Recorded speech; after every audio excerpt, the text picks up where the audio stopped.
Washington, CNN. A Texas man said he waited for a lit bit over 6 hours at a polling center to participate in Super Tuesday, holding that although the long line deterred other voters, he felt it was his duty to cast a ballot in the Democratic nominating process. I figured like it was my duty to vote. I wanted to get my vote in to voice my opinion. And I wasn't going to let nothing stop me. So I waited it out, Urvis Rogers told CNN's Ed Lavandera early Wednesday morning after casting his ballot at a polling center located at Texas Southern University, a historically black college in Houston. Asked how long he had waited for to vote, Rogers said, about 6 hours. A little bit over 6 hours. Rogers was among scores of voters who experienced long lines at some polling centers in Texas, where the state has shut down hundreds of polling sites in the last decade, contributing to the long lines at some of the remaining locations. Unusually long lines were also reported at some polling centers in California. A spokesperson for the Texas Secretary of State's office said that as long as voters were in line by the close of polls, they will be allowed to vote. Rogers was the last person to cast a ballot at his voting center in Houston. He told CNN that he wasn't upset by the long wait but that he thought the process could have been done better than that.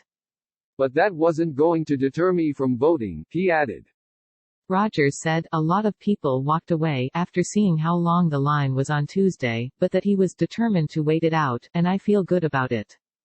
Democratic Representative Sheila Jackson Lee, who represents parts of Houston, including the polling center Rogers voted in, told CNN on Wednesday that you can't have democracy if you have a process like this.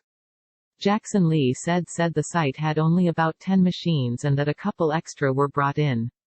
She said the 20-year-old machines at the site were not reliable and estimated they needed 30 more to handle the crowds. This is a highly unusual circumstance, Jackson Lee said. People have to feel like their votes count.